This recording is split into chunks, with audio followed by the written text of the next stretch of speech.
상담할 때 언어적 요소만큼이나 비언어적 행동을 유심히 관찰해야 한다고 들었는데 사람의 숨겨진 심리를 알아차릴 수 있는 비언어적 행동은 뭐가 있을까요? 예를 들면 대화 중에 목을 자꾸 만지작거리면 스트레스나 불안을 느낀다 이런 거요. 일상생활에서 친구들이랑 대화하거나 그럴 때 한번 관찰해보고 싶어서요.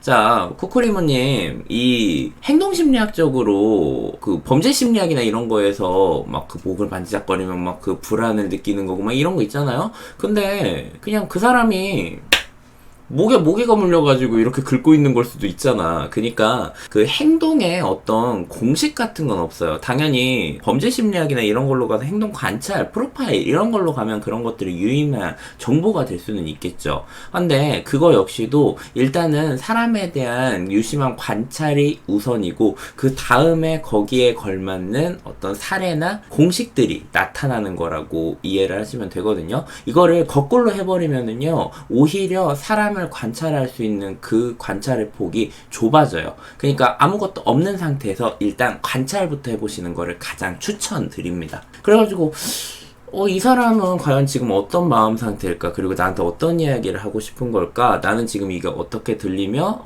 내가 파악한 것이 맞는지를 아무것도 모르는 상태에서 정말 관심 있게 열심히 듣고 지켜보고 하는 걸로 내가 느껴진 바 있잖아요. 그거를 상대방한테 나중에 공유했을 때 나 좀 그래 라는 이야기 들으면 그게 자신의 어떤 경험치가 되는 거거든요. 사실 심리학에 대한 학습은 이런 식으로 해야 된다고 봐요. 경험 없이 공식만 이렇게 다도도도도도 해가지고 머릿속에 딱 이렇게 넣어놓는 거는요, 수학 공식이 어떻게 나오게 됐는지는 이해하지 않은 상태에서 그냥 공식만 달달달달 외워놓은 상태랑 같다고 보면 돼요. 기본 문제는 풀 수 있겠죠. 근데 응용으로 들어가면은 전혀 모르게 되거든요. 하니까 전 쿠쿠리모님한테 나쁜 버릇을 벌써 주고 싶지는 않습니다. 아니 그러면 아무것도 모르는 상태에서 어떤 식으로 관찰을 하는 게 좋은가요? 라고 물어보면 그때 얘기할 수 있는 건 있죠.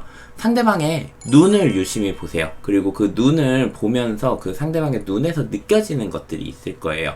그것이 그 사람을 반영하고 있는 가장 진솔한 무언가라고 생각을 하시면 되겠습니다. 그러니 전 공식은 말 안 할 거예요. 네, 잘 모르기도 하고, 네, 그렇습니다.